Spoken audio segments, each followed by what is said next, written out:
Canal 10 da 47ª Expo Fernandópolis. Estamos aqui ao lado desse simpático garoto. Qual é o seu nome? Vinícius Alberto Santana.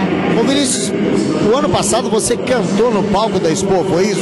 Sim, cantei com o Lázaro, com a minha irmã deficiente, que tem paralisia cerebral. E até que a minha mãe vai montar um projeto, ela tá montando. Aí aqui nós viemos buscar um violão ou um chapéu para leiloar, assim, pro projeto. Esse projeto é para? Ecoterapia para deficientes. Certo. E com isso ela vai arrecadar, né, com esse projeto ela vai arrecadar para a melhoria dos deficientes. Muito importante. É. E qual a música que você cantou o ano passado com o Lázaro? Ninguém fez uma festa para alguém assim. E você já tem dom, você canta na igreja também? Canto, toco violão, bateria e guitarra. Bem desembaraçado, bastante desembaraçado. Mais ou menos. Você poderia dar uma palhinha pra gente ouvir? Quê? Podia cantar um pedacinho?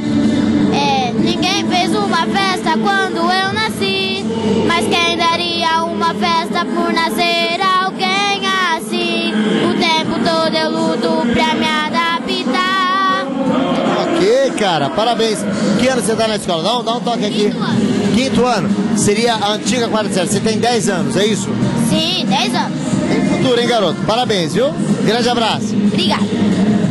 Reginaldo Prado para o Canal 10.